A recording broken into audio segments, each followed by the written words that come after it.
Employment and Labor Minister zimbabwe.c published a draft National Labor Migration Policy and Employment Services Amendment Bill in February for public comment, with the new bill intended to regulate the employment of foreign nationals in South Africa, says legal firm Worksman's attorneys.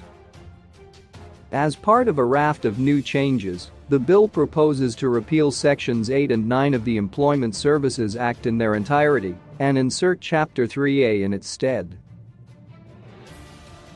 According to Worksman's attorneys, these new sections place additional duties on employers to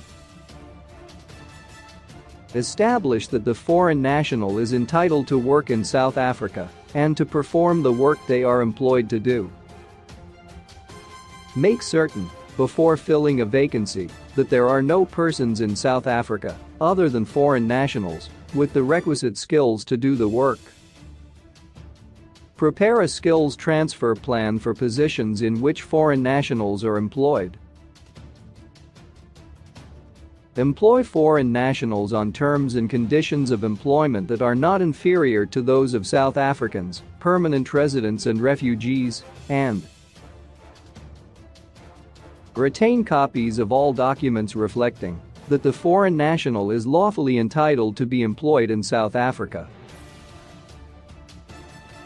Quotas. Section 12B of the bill introduces quotas for the employment of foreign nationals. These quotas will be introduced by the minister by way of a government gazette notice.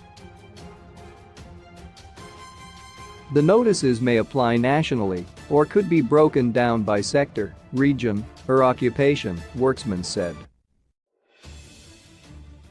The notice will also specify the period within which existing and newly established employers must comply with the quotas. However, provision is made for the exclusion of small employers, as will be defined in the notice. An employer will be exempted from a quota if it has employed a foreign national in a critical skills position.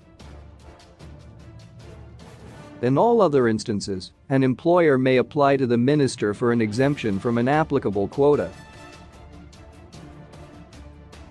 In our view, the bill seeks to enhance job opportunities for South African citizens by restricting the employment of foreign nationals to only those who are legally permitted to work in South Africa, and it penalizes employers who contravene the bill, Worksman said.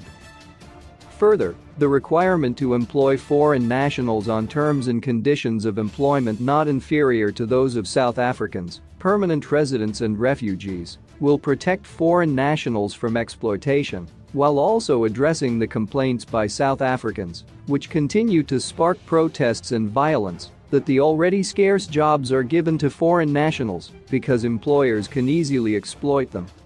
Employers who employ foreign nationals are encouraged to comment on the bill before it is tabled in Parliament and passed into law, it said.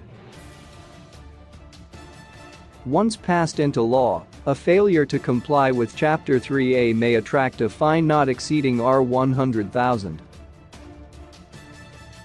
Work in South Africa. Bing it.